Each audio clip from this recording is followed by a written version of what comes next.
The Galactic Academy of was the most famous school in the known universe.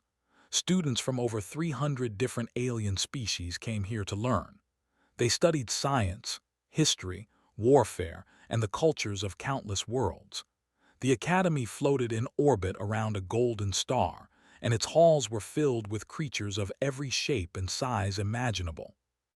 On this particular day, the Xenobiology lecture hall was packed with students.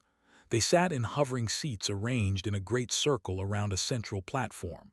Some students had scales, some had feathers, some were made of living crystal, and others looked like giant slugs covered in slime. But they all had one thing in common today. They were all laughing. A young alien named stood at the center of the platform. He was a species with 4 arms, gray skin, and small black eyes. He was considered very popular among his classmates because he was funny and confident. Right now, he was giving an unofficial presentation about a species that had become something of a joke throughout the galaxy. Humans spread all 4 of his arms wide and made a clicking sound that served as laughter for his kind. The students around him laughed along with him. The crystalline students chimed like bells when they found something amusing. The slug-like made wet gurgling sounds. Even the insect-like clicked their hard mandibles together in what passed for humor among their species. "Can you believe it?" announced loudly. "Humans are banned from almost everything in the coalition. They cannot join our military. They cannot participate in first contact missions. They cannot even send students to this academy. And do you know why?" He paused for dramatic effect, enjoying the attention. "Because they are primitives," he continued. "They come from a death world filled with danger, extreme heat and extreme cold, predators that hunt them, storms that destroy their cities, diseases that kill them by the millions. And despite living on such a terrible planet, they still only manage to survive for about 100 years. Can you imagine? 100 years. I have clothes older than that." The laughter grew louder. A student named, whose body was made of beautiful purple crystal, chimed in with her own comments. "I heard they still use chemical rockets. They burn fuel to fly through space, like animals starting fires in caves." More laughter nodded eagerly. "Yes, their technology is centuries behind ours. They have no energy shields, no plasma weapons, no faster-than-light travel of their own design. The Coalition gave them some basic technology out of charity, and they still cannot figure out how most of it works. And yet these creatures think they deserve to be part of galactic civilization. They actually believe they should be allowed to join us among the stars." A young female named Saul raised one of her clawed hands. They looked somewhat like large insects, with hard shells, multiple limbs, and large compound eyes. Saul was known for being more serious than most students, and she rarely joined in when others were making jokes. "I have a question," she said. Her voice was quiet but carried well in the circular hall. "If humans are so weak and primitive, why did the Coalition bother to ban them from anything? Why not simply ignore them?" The laughter faded. Students looked at each other. It was actually a very good question. If humans were really as pathetic as everyone said, what was the point of creating official restrictions against them? You do not create laws to keep out creatures that pose no threat. You simply pretend they do not exist. Opened his mouth to respond, but no words came out. He did not have an answer. An old voice spoke from the edge of the hall. "Would you like to know the truth?" Everyone turned to look. Professor floated on his personal platform near the back of the room. He was ancient, even by galactic standards. His species, could live for over 1,000 years, and had seen 900 of those years pass. He had 6 eyes arranged in 2 rows on his wrinkled face, and his body was covered in faded blue scales. He had witnessed the rise and fall of 17 different empires. He had seen species evolve and species go extinct. Very little surprised him anymore. The students fell silent immediately. Professor almost never spoke during student discussions. When he did speak, it was always important. "You laugh at humanity, the old professor said slowly. "You mock them for their short lives and primitive technology. You think the ban exists because they are beneath us." He paused and let his 6 eyes sweep across the room. "You are wrong." Felt a strange chill run through his body. "Then why does the ban exist, Professor?" Did not answer immediately. Instead, he touched a control on his platform and floated toward the center of the hall. The students moved their seats aside to let him pass. When he reached the middle, he looked up at the hundreds of young faces watching him. "I have footage," he said quietly. "Classified footage from the Coalition archives. It shows what happened during the First Contact War, the war that created the ban you find so amusing. Would you like to see what humanity did to earn their restriction?" Every student leaned forward in their seat. The hall was completely silent now. Even the, who usually made constant wet sounds, had gone still. "Yes," the students said together, "show us." Professor 6 eyes dimmed slightly. For a moment, he looked very tired and very sad. "Very well," he said, "but I must warn you of something first. After you see this footage, you will never laugh at humanity again. You will never mock them or dismiss them or think of them as primitives. You will understand why the Coalition created the ban, and you will be afraid." He touched another control, and the lights in the lecture hall began to dim. "The footage you are about to see is from 70 cycles ago. It shows the invasion of Earth by the Dominion. They were considered the greatest military power in 3 sectors of the galaxy. They had conquered 47 worlds. They had never lost a single war. They expected Earth to fall within 6 hours.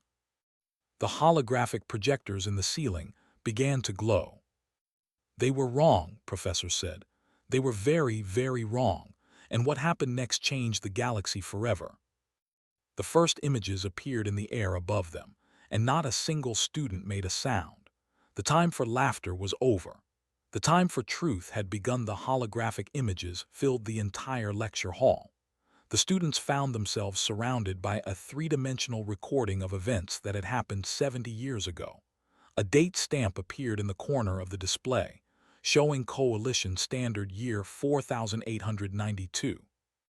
Professor narrated as the images moved around them. The Dominion was an empire built on conquest. They were a warrior species, bred for battle over thousands of generations. They stood 8 feet tall and wore armor made from living biological material that could stop plasma fire. They had conquered 47 worlds before they discovered Earth. The footage showed massive warships dropping out of faster-than-light travel near a blue and green planet. The ships were terrifying to look at. Their hulls were dark purple, almost black, and covered with weapons that could crack entire continents with a single shot. There were hundreds of them, blocking out the stars behind them. The Coalition had made contact with humanity only 3 years before this invasion, the professor continued. We had sent observers to their world. We had shared some basic technology with them, but we had not offered them membership in the Coalition, and we had not given them weapons or defenses. When they came, Earth was almost completely unprotected. The footage showed the ships descending through Earth's atmosphere.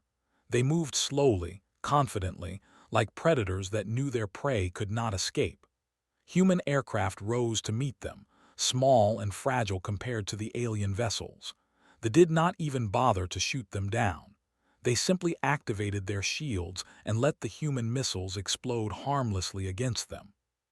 The Coalition observed the invasion but did not intervene, Professor said. Humanity was not a member species. We had no obligation to help them, and frankly, most of us did not believe there was any point. Our military analysts calculated that Earth would fall within 6 hours. Some thought it might take as few as 2. The landed troops in every major city on the planet. The footage showed them marching through streets filled with screaming civilians. The alien soldiers moved with perfect discipline, their weapons firing bright purple beams that turned everything they touched to ash. Buildings collapsed. Vehicles exploded. People died by the thousands. Watched with wide eyes. He had never seen actual warfare before. None of the students had. The galaxy had been mostly peaceful for centuries. This kind of violence belonged to history books, not real life. The footage cut to a human broadcast. A man in a military uniform stood before cameras, speaking to his entire species. The translation identified him as general of something called the United States Armed Forces. He was an older man with gray hair and a hard face covered in scars. His uniform was dirty and torn, and there was blood on his collar. But his eyes were calm, completely calm, as if he were discussing the weather instead of the end of his world. "Of Earth," General said. "The enemy has invaded our home. They have destroyed our cities and killed our families. They believe we will surrender. They believe we will give up and let them take our world." He paused and looked directly into the camera. "They are wrong. We are human beings. We do not surrender. We do not give up. We adapt. We overcome. And we never ever stop fighting. To every soldier, every citizen, every person who can hold a weapon, I give you this order. Fight. Fight until your last breath. Fight until there is nothing left of you. And when you fall, make sure you take as many of them with you as possible." The broadcast ended. The student who had joked about human rockets made a soft chiming sound. "Brave words," she said quietly. "But words do not stop plasma weapons." Professor said nothing. He simply let the footage continue. What followed was 47 days of war compressed into several hours of recordings. The students watched in growing silence as the impossible unfolded before them. The footage showed human soldiers attacking positions with weapons that could barely scratch their armor. The humans died in huge numbers, wave after wave of them falling to alien fire. But they did not stop. They kept coming, kept fighting, kept finding new ways to hurt the enemy. When their bullets did not work, they used explosives. When their explosives ran out, they used fire. When they had nothing left, they used their bare hands and their teeth.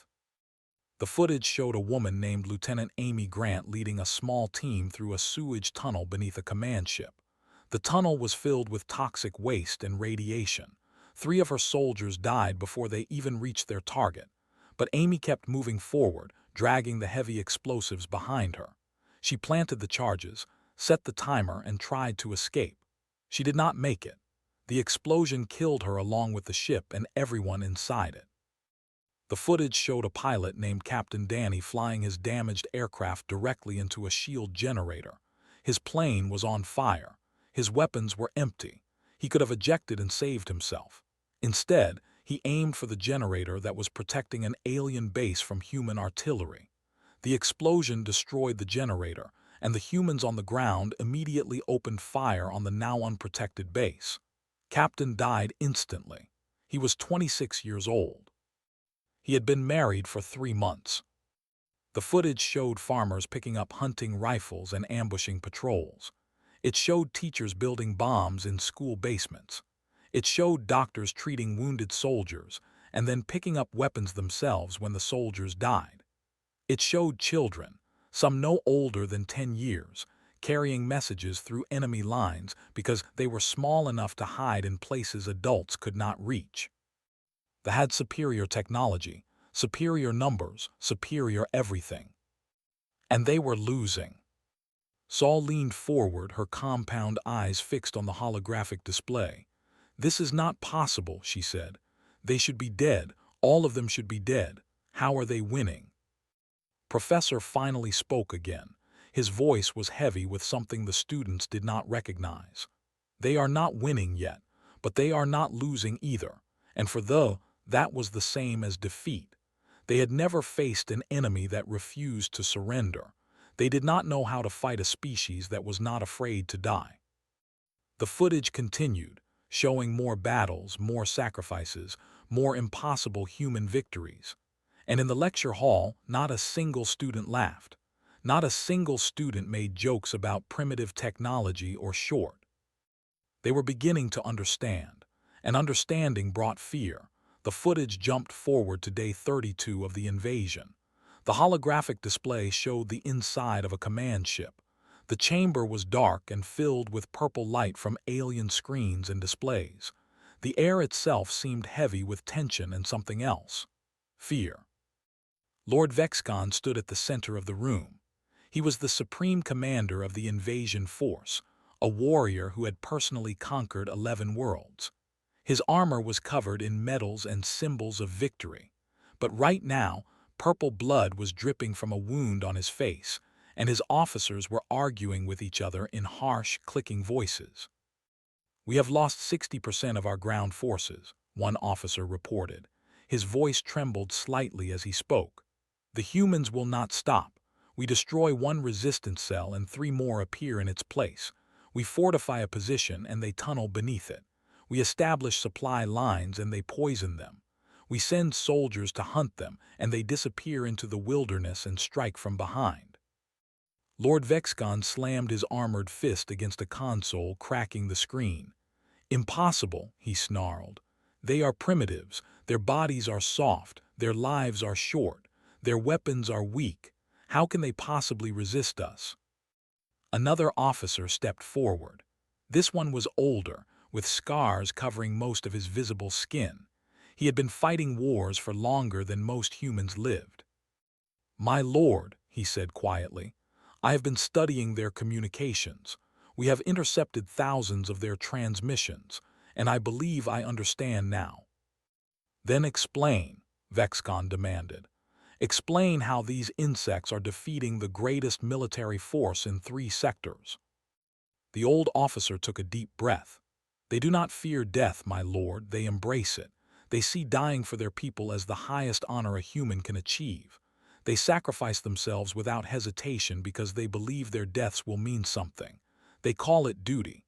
They call it love. They fight not for territory or resources or power. They fight for each other, for their families, for their children, for humans they have never met and will never know." He paused and looked at his commander with something close to despair. "We cannot defeat an enemy like this, my lord. We can kill them by the millions and they will still keep fighting. The only way to stop them is to destroy their entire planet and everyone on it. Complete extinction. Nothing less will work." The lecture hall was completely silent. The students watched with growing horror as the footage continued. The display cut to a battlefield outside what had once been a great human city. The translation identified it as Chicago. Most of the buildings had been reduced to rubble. Fires burned everywhere. The ground was covered with bodies, both human and. A human soldier crouched behind a pile of broken concrete. His uniform identified him as Sergeant Martinez. He was young, maybe 30 years old by human standards. His left leg had been torn open by shrapnel and blood was pooling beneath him. He could not run. He could barely move. 3 warriors were approaching his position, their weapons raised and ready to fire. Sergeant Martinez looked down at his leg. He looked at the enemy coming toward him. Then he reached into his vest and pulled out a small metal sphere, a grenade, his last one. He smiled. "Come on then," he whispered to himself. "Let me show you how we say goodbye." He pulled the pin from the grenade but did not throw it. Instead, he held it against his chest and waited. They came closer and closer, not realizing what he was doing. When they were only a few feet away, Sergeant Martinez closed his eyes and released the safety lever. The explosion killed all 4 of them instantly. In the lecture hall made a soft sound. Her crystalline body had shifted to deep blue, which was the expression of shame and sorrow. She remembered laughing at humans just a short while ago. That laughter now felt like a crime. "They are insane," whispered. His 4 hands were trembling. "They must be insane. No rational species would do this." Professor shook his old head slowly. "No, they are not insane, they are human. There is a difference, a very important difference." The footage continued. Day 39. They had lost nearly 80% of their invasion force. Their ships were damaged and running low on supplies. Most of their commanders were dead. Some had been killed in battle. Others had been assassinated by human infiltrators who snuck into camps at night. The humans had organized themselves into a global network. Resistance fighters from every country shared tactics, weapons, and information. They learned from each other. They adapted to each new strategy within days. And they shared something else, something that could not understand no matter how hard they tried. Hoping. The footage showed a laboratory somewhere underground. A woman named Dr. Lisa Park stood before a crashed vessel that had been dragged into the facility. She was a scientist, not a soldier, but she wore body armor and carried a weapon like everyone else. Her team of 12 researchers worked around her, taking the alien ship apart piece by piece. They had no proper equipment, no protective suits. The radiation from the power source was lethal and they all knew it.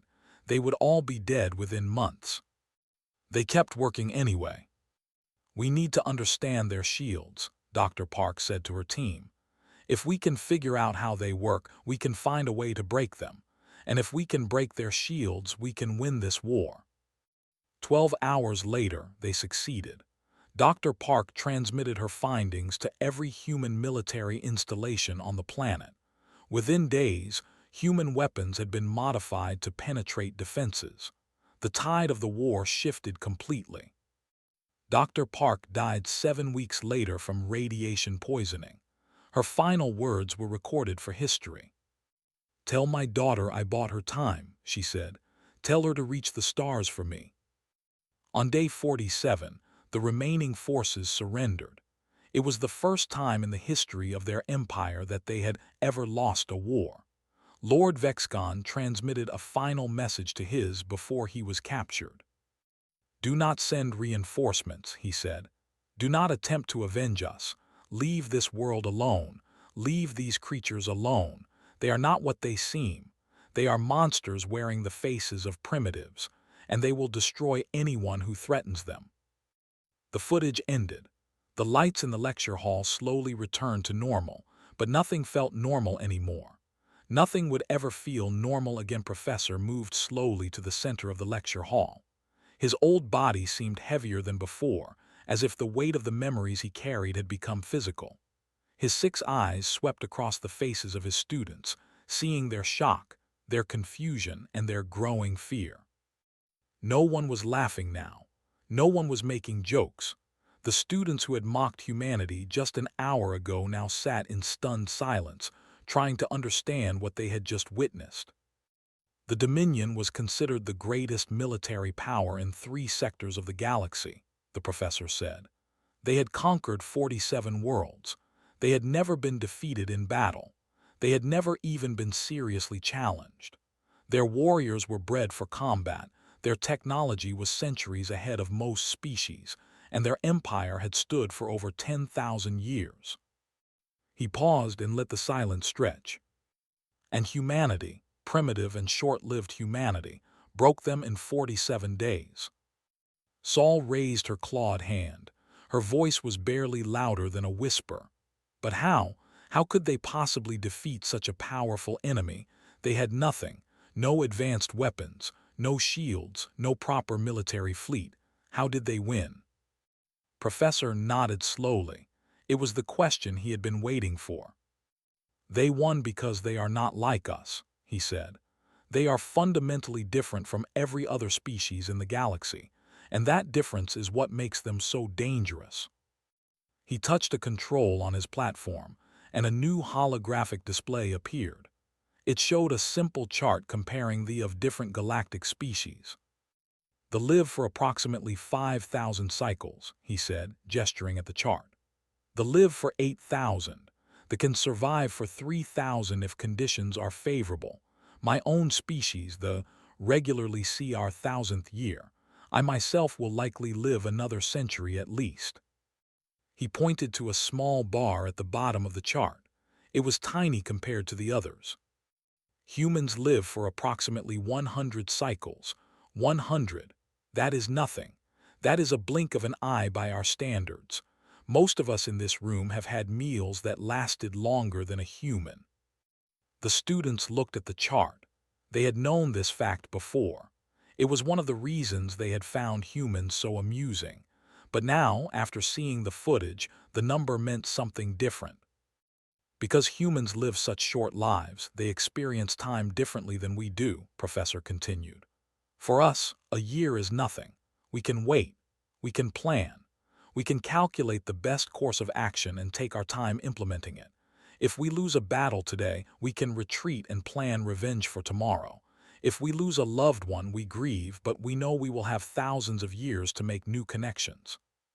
His voice grew quieter. Humans cannot do this. Every moment is precious to them because they have so few moments to spend. Every relationship is irreplaceable because they do not have time to build new ones.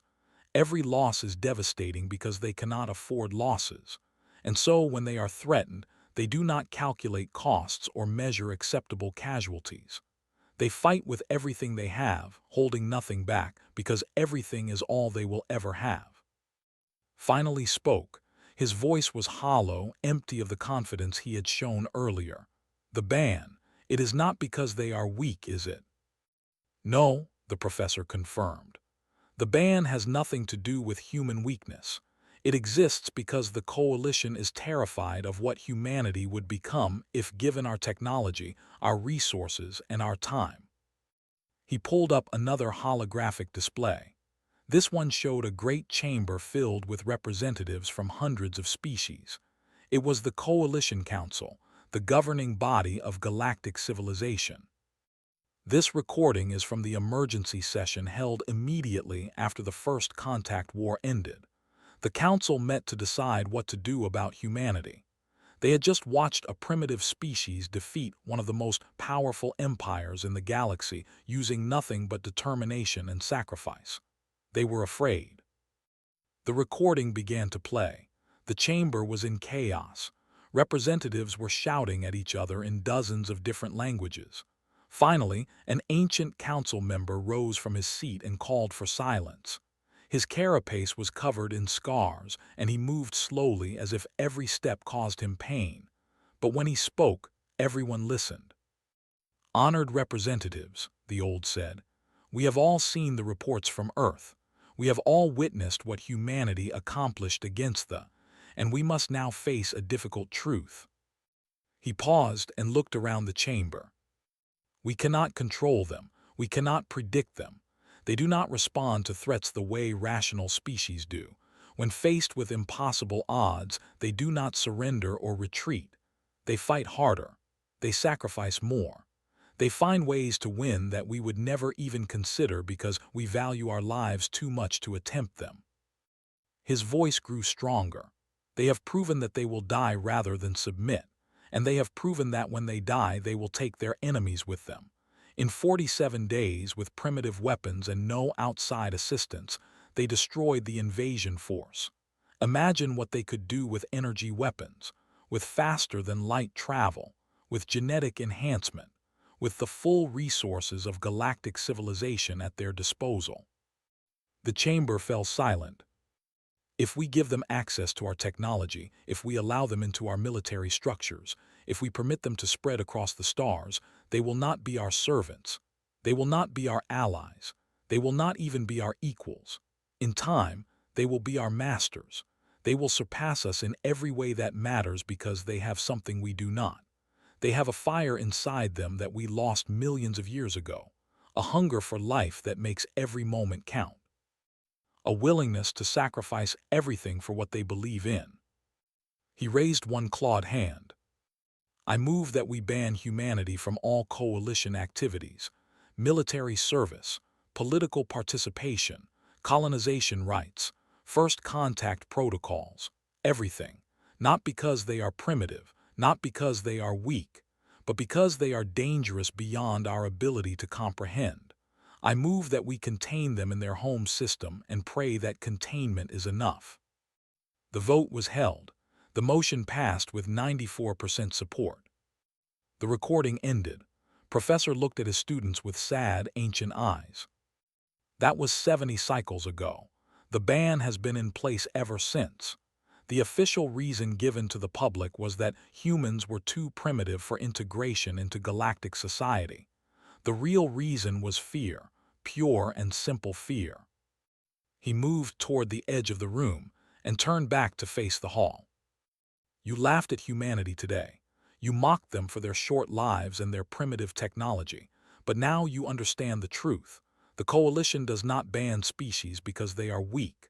The Coalition bans species because they are strong. And humanity is the strongest species we have ever encountered. The lecture hall remained silent for a long time after the recordings ended. Students looked at each other with new understanding in their eyes. The jokes they had shared about humanity just a short time ago now felt shameful, like children mocking a sleeping giant without understanding what would happen when it woke up. Professor stood at the center of the room, his ancient body still and patient. He had taught at this academy for over 300 cycles. He had seen countless students come and go, but he had never seen them react to a lesson quite like this. Usually, they forgot what they learned within days. This lesson, he knew, would stay with them forever. Finally broke the silence. His four hands were still trembling slightly, and his voice had lost all its earlier confidence. Professor, you said the ban was implemented 70 cycles ago. What has humanity been doing since then? Have they accepted their restriction? The old professor made a sound that might have been a laugh, though there was no humor in it. Accepted? No. Humanity has never accepted the ban. They have simply been patient. And while they wait, they have been busy. He touched a control on his platform, and new images appeared in the air. These were not historical recordings.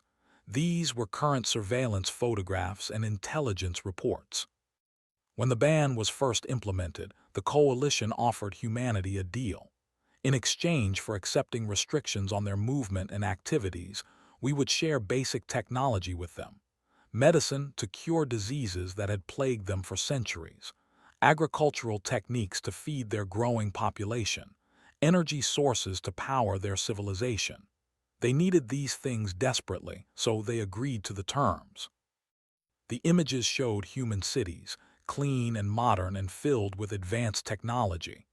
They showed orbital stations circling Earth, connected by shuttles that moved constantly between them. They showed a moon base, sprawling and permanent, with thousands of humans living and working there. But humanity did not simply use the technology we gave them. They studied it. They learned how it worked. They improved upon it. In 70 cycles, they have reverse-engineered nearly every piece of technology we have shared with them, and in many cases, they have made it better.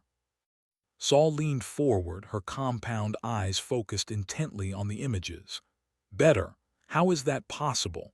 We have had thousands of years to develop our technology. They have had 70. Because they work differently than we do, Professor explained. We take our time with everything. A scientist might spend 500 years perfecting a single device because she has 5,000 years to live. Time is cheap for her. She can afford to be patient. But human scientists know they only have decades. Every day matters. Every hour counts. They push themselves harder than we can imagine because they do not have the luxury of waiting. The images changed again. This time they showed something that made several students gasp. A fleet of ships, massive and powerful, orbiting Earth in precise formation. There were hundreds of them, each one bristling with weapons and protected by shields that gleamed in the light of their sun. They have built a military fleet, the professor said. They claim it is purely defensive, meant only to protect their home system from attack. The Coalition allows this because the alternative would be attempting to disarm humanity by force. And after the First Contact War, no one in the Council wants to try that. The who had earlier joked about human rockets spoke up. Her voice was quiet and her crystalline body had shifted to pale gray, indicating deep unease. Professor, those ships look more advanced than anything they had. How is that possible? Because humans learn from their enemies, replied. They did not just defeat they captured their ships. They studied their weapons. They incorporated technology into their own designs and then improved upon it. That fleet you are looking at combines the best of human ingenuity with stolen alien technology. It is arguably more powerful than anything the Coalition currently fields. The lecture hall buzzed with nervous whispers. The students were beginning to understand the full scope of what they were facing. Humanity was not a primitive species waiting to be welcomed into galactic civilization. Humanity was a caged predator, growing stronger every year, preparing for the day when the cage would finally open. Professor raised one wrinkled hand, and the whispers stopped. There is one more thing you should know. The ban on humanity is not permanent. It is reviewed by the Coalition Council every 20 cycles. When it was first implemented, the vote to maintain restrictions was nearly unanimous, 94% in favor. He paused and let the silence build. The last review was 18 cycles ago. The vote to maintain the ban passed with only 52% support. Nearly half the council now believes that humanity should be given full membership in galactic civilization. Stood up from his seat, his eyes wide. Why would anyone vote to lift the ban? After what we have seen, why would anyone want to let them out? Several reasons, the professor replied. Some council members believe that keeping humanity contained is more dangerous than integrating them. They argue that a species with nothing to lose is more unpredictable than one with a stake in galactic society. Others believe that humanity has proven itself worthy of membership through its actions. The First Contact War showed that they can be trusted to defend themselves. Perhaps they can be trusted to defend others as well. He moved closer to the students, his 6 eyes gleaming with something that might have been anticipation. The next review will take place in 3 cycles. Based on current projections, the vote to lift the ban will likely succeed. Humanity will be granted full membership in the coalition. They will have access to all our technology. They will be allowed to colonize other worlds. They will join our military command structure, and they will remember everything that happened to them. The professor looked directly at who had mocked humanity so loudly just a short time ago. Humans have long memories. They do not forget those who helped them, and they do not forget those who laughed at them. When they finally take their place among the stars, I suggest you treat them with respect. Because one day, perhaps very soon, they may be the most powerful species in the galaxy. And on that day, you will want them to remember you as a friend. The lecture ended. Students filed out of the hall slowly, their minds full of new thoughts and new fears. No one was laughing. No one was joking. They had come to class expecting entertainment and had received instead a lesson in humility. Saul was the last to leave. She paused at the door and looked back at Professor, who remained on his floating platform in the center of the empty room. "Professor," she said, "you speak as if you admire them, as if you want the ban to be lifted." The ancient scholar was quiet for a long moment. When he finally responded, his voice was soft and thoughtful. "I have lived for 900 cycles. I have watched empires rise and fall. I have seen species at their best and their worst. And in all that time, I have never encountered anything like humanity. They are chaotic and unpredictable. They are violent and dangerous. But they are also capable of such profound love, such stunning creativity, such relentless hope that it defies all logic. They make me believe that the universe is more interesting than I ever imagined." He looked at her with all 6 of his ancient eyes. "Do I admire them? Yes. Do I fear them? Also yes. But more than anything else, I am curious to see what they will become. And I suspect that when they finally join us among the stars, the galaxy will never be the same again." Saul nodded slowly and left the room. Behind her, Professor dimmed the lights and sat alone in the darkness, thinking about a species that refused to be conquered, refused to be contained, and refused to be anything less than extraordinary. The time for mockery was over. The time for humanity was about to begin.